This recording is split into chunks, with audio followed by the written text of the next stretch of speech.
pessoal, como é que vocês estão? Vamos para a nossa primeira aula de português da semana, ok? Para começar, né, vou abrir aqui o slide para que a gente possa fazer a explicação melhor do assunto, ok? Para que vocês tenham facilidade em responder todas as atividades que forem pertinentes a ele. Vamos lá, pessoal?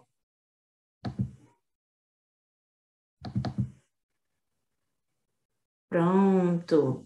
Hoje nós vamos falar um pouquinho, né, sobre linguagem verbal, não verbal e multissemiótica ou mista, certo? Nós vamos continuar também falando sobre aquela tela que nós vimos na aula passada, sobre o autorretrato. Lembra quando a gente falou da questão da autobiografia, autorretrato? Lembram disso? Então, o autorretrato, né, como vocês viram na tela, a pessoa pode o quê? Ela pode se pintar, né, que ela vai fazer um retrato dela mesma, então ela pode fazer esse retrato de acordo com o que ela acredita que ela seja, com a aparência que ela acredita que ela tenha, com a aparência que, no caso, ela queria que as pessoas a vissem, né? Tem essas situações, ok? Então, na tela que vocês viram, né, aí na página do livro, vocês perceberam que não tinha nada escrito, que era somente um autorretrato, somente isso. Então, aquele quadro, ele fala por si só. Agora, como é que ele fala, professora, se ele não tem palavras, ele não tem nenhuma letra, ele não tem som, ele não tem nada disso?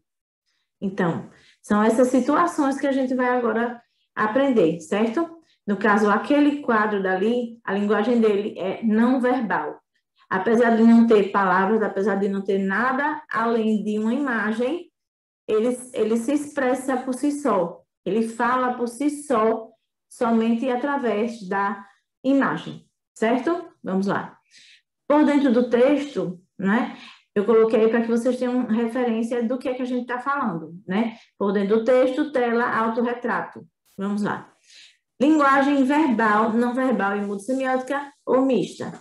A depender da intenção comunicativa, né, do que o autor quer passar, a linguagem pode ser verbal, não verbal e multissemiótica ou mista. Agora vamos falar de linguagem verbal. Verbal, uma curiosidadezinha, né, gente? Nunca é demais. Verbal vem do latim, verbum, que significa a palavra. Por isso, a linguagem verbal é o uso da palavra na comunicação, seja na oralidade ou na escrita. Veja abaixo um trecho de uma notícia que se constrói por meio da linguagem verbal, né? Notícia, propaganda, vários gêneros se constituem através da palavra escrita, né? Então, vamos lá. Passageiros de companhias aéreas querem mais tecnologia na hora de viajar. O uso da biometria para agilizar os processos de embarque e o tempo máximo de 10 minutos para a coleta de bagagens e processos de imigração também foram apontados como prioridades. Ou seja, aí está um exemplo do uso da linguagem verbal, né, gente? Entenderam? Todas as vezes que vocês perceberem alguma coisa escrita ou falada, essa linguagem, ela é verbal. Agora, vamos para o próximo. Agora, vamos falar da linguagem não verbal, né? Aquela imagem que ela fala por si só, sem precisar do acompanhamento das palavras, né? Aquela imagem que, se você perceber que ela está ali, você entende o que é que ela está dizendo, a mensagem que ela quer passar, né? A situação comunicativa que ela quer passar para você naquela hora. Vamos lá, linguagem não verbal. Há diferentes formas de estabelecermos esses contatos que não se limitam ao uso da linguagem verbal. As expressões faciais, a pintura, a dança, os sinais, os desenhos, todos eles são exemplos de linguagem não verbal, né? Aí tem uma moça, assim, ou uma mãe, né, que está fazendo assim, a expressão facial dela está falando por si só, ela não está muito satisfeita com alguma coisa, não.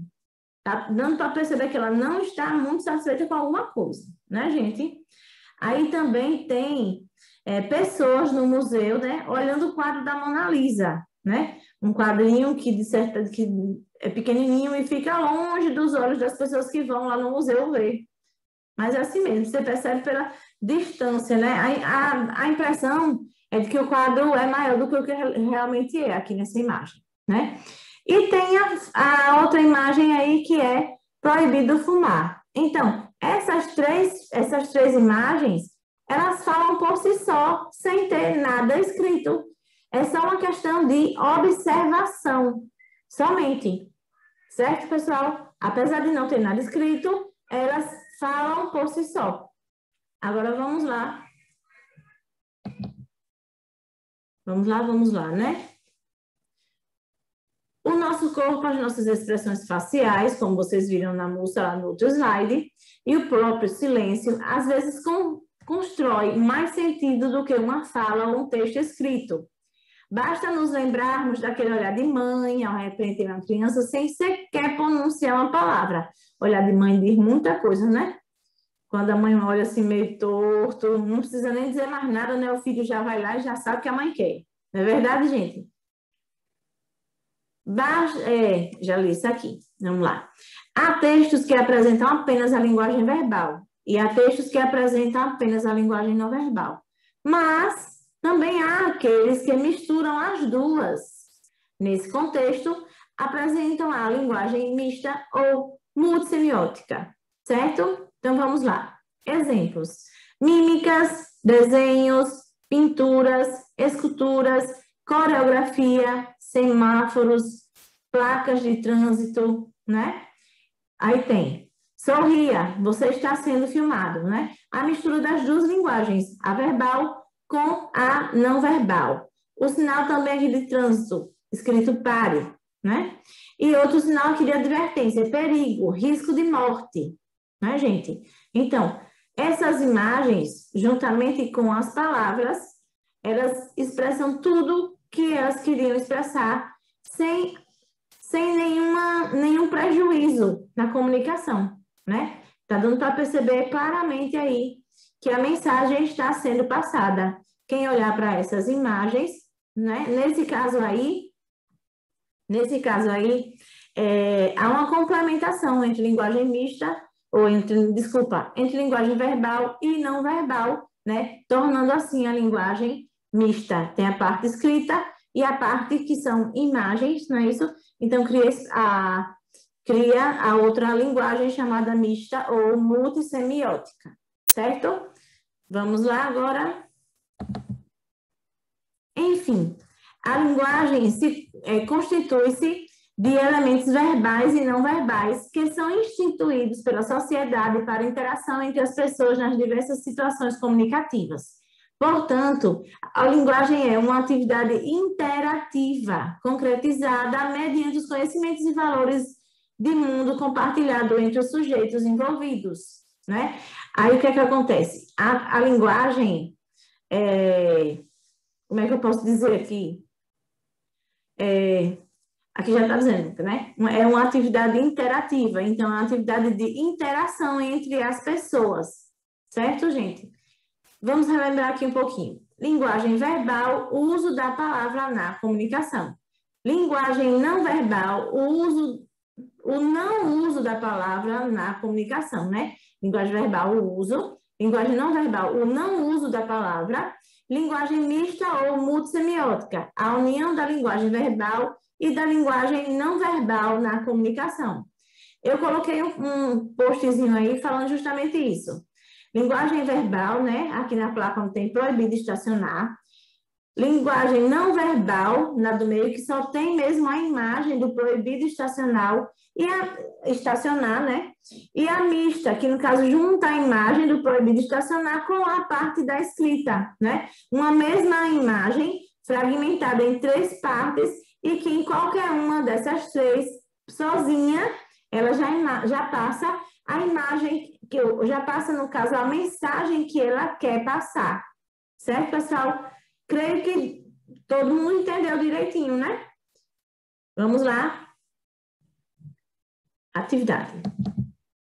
Bom, a atividade está na página 16, né? Por dentro do texto. E na página 17, trocando ideias, né? Como sempre, tia Karine diz, bons estudos, né, gente? Vamos nos esforçar. E beijos. Lembrando que a aula não termina por aqui. Vamos para a página 16 do livro didático.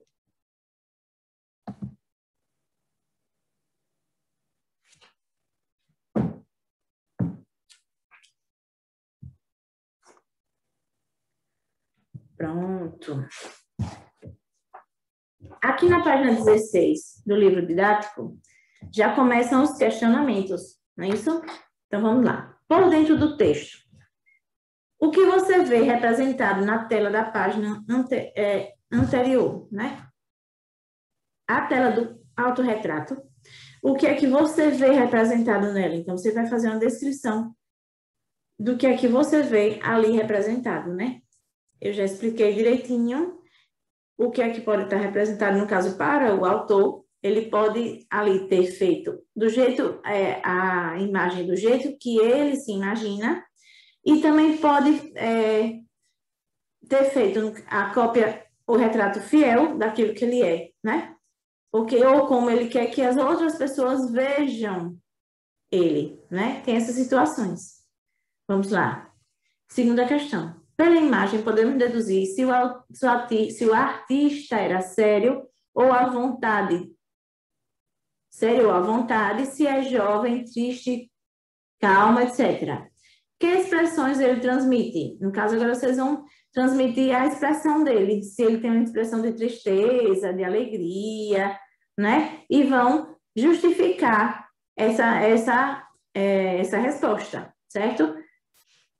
Terceira questão. Na imagem, há elementos estáticos, parados, e outros que revelam movimento, atividade. Quais são? Aí, no caso, vocês vão pegar, relacionar aqui os elementos que mostram na imagem, que são parados, que são estáticos, e os outros que mostram atividade, né? Vocês vão analisar a tela e vão ver direitinho quais são esses elementos que representam essas duas fases. A fase estática, né? A fase parada, e a fase que representa atividade, ok? Quarta questão. Você gostou do quadro? Aí é uma questão pessoal. Você gostou, você não gostou? Por que você não gostou ou gostou, né? Que impressões ou sensações as cores escolhidas pelo artista lhe sugerem? E aí? Apesar dessa resposta ser pessoal, vejam aí, essas cores escuras, elas transmitem uma paz, uma alegria, ou ela transmite serenidade, ou um pouco de tristeza? Analisem bem a obra e falem sobre isso. Bom, na tela aparece parcialmente o nome de outro pintor, Velázquez. Em sua opinião, por que o autor da tela dá esse nome à sua obra? E aí, pessoal, por quê? Será que ele era um fã do outro pintor? Hein? Agora vamos lá. Leia a seguir uma pequena biografia do pintor Velázquez. Diogo Rodrigues de Silva Velázquez, 1599-1660. Pintor barroco nascido em Sevilha, Espanha, manifestou desde muito cedo seu talento para a pintura. Velázquez é considerado um pintor de grande maestria técnica. Ele ganhou prestígio como mestre pintor de retratos e influenciou outros pintores que vieram depois dele. As Meninas é considerada a sua obra mais importante, né? Se vocês puderem pesquisar sobre essa obra, é interessante. Certo, gente? Vamos lá.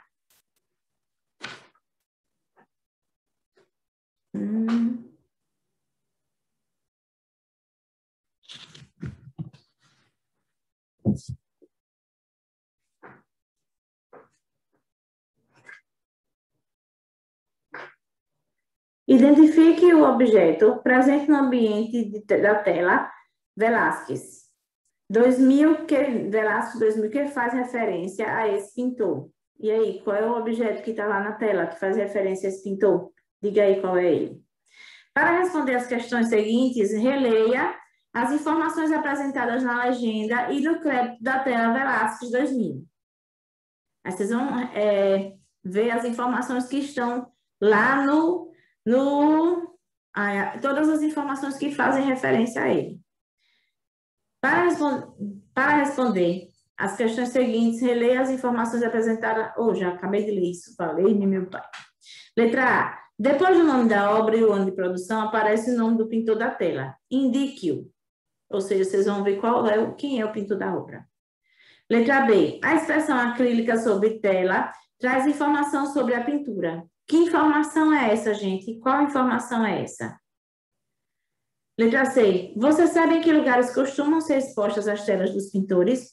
E aí? No slide eu até demonstrei, né? E até falei sobre isso.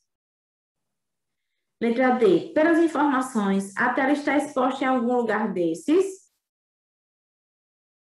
A quem pertence essa obra? Aí vocês vão ler tudo direitinho lá e vão responder essas questões. Nona questão. Leia o texto a seguir e responda as questões.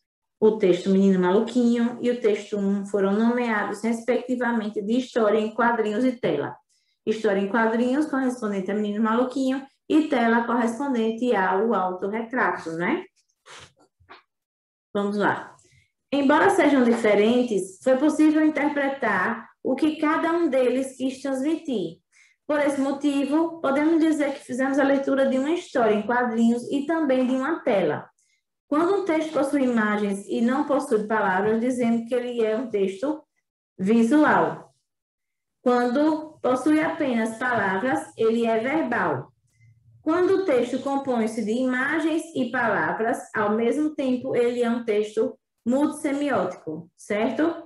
Ele pode ser um texto verbal, não verbal, né, que é visual também, e pode ser os dois, que pode ser chamado de misto ou multissemiótico, certo? Letra A da nona questão. Quais dos textos lidos anteriormente ou são virtuais? Né? Qual é o texto multissemiótico lido até agora? Aí vocês vão verificar direitinho na página 15, certo? E página 16, quais foram os textos multissemióticos que vocês leram. Vê se na página 16 tem ou não. E na página 15 vocês têm certeza que eles têm sim. Vamos lá. Agora, gente, vamos para a parte trocando ideias na página 17. Aqui tem, reúne-se em um círculo com seus colegas para conversar sobre as seguintes questões. Bom, não podemos nos reunir em um círculo, né? Então, quando tivermos oportunidades, faremos cada um em seu lugar, certo? Você já ficou durante um longo tempo observando sua imagem no espelho?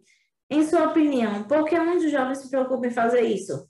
Porque muitos jovens gostam de estar se observando no espelho, né? Admirando a sua bela imagem, claro, né? Que todo mundo tem que se achar lindo e maravilhoso, né? Que tem que estar com a autoestima lá nas alturas, viu, gente? Vamos melhorar nossa autoestima, vamos nos achar sempre lindos, maravilhosos, e assim vai. Fisicamente, você se vê da mesma forma como as pessoas o enxergam, por quê? Lembram quando eu falei que o quadro ele pode ter pintado realmente como ele é, ou como ele acha que as pessoas o enxergam, ou como ele gostaria de ser, né? Então, fisicamente, você é da mesma forma que as pessoas o enxergam? Por quê? E na mesma maneira de ser e de se comportar e de pensar. E aí, gente, você se comporta, você pensa da mesma forma? O que as pessoas dizem a seu respeito corresponde ao modo como você se define, a maneira como você age? Explique. O que as pessoas dizem sobre você é realmente aquilo que você acha que é? Vamos lá? Explique aí. Quando não há correspondência entre o que você acha que você é e o que as pessoas pensam, dizem sobre você qual é a sua atitude. Você reflete sobre essas divergências e considera uma possibilidade de mudança ou não se importa e considera apenas seu modo de ser e de pensar? Gente, se forem coisas ruins, a gente tem que refletir para ver se é realmente aquilo. E caso aquilo vá lhe fazer mal, então nem reflita. A pessoa é do jeito que ela tem que ser, certo? A gente não tem que seguir a imagem daquilo que os outros querem que a gente seja, não. Cada um é o que é, certo? Se você é gordinha, se você é baixinha, se você é alta demais, magrinha, independente de qualquer coisa. Cada um é o que é, e é bonito da forma que é, certo? O problema é uma questão de aceitação. Cada um tem que se aceitar da forma que é, independente do que os outros falam. O que os outros falam não interessa. A gente que tem que se aceitar do jeito que nós somos. Certo, gente? Um abraço apertado, um beijo no coração e até a próxima aula.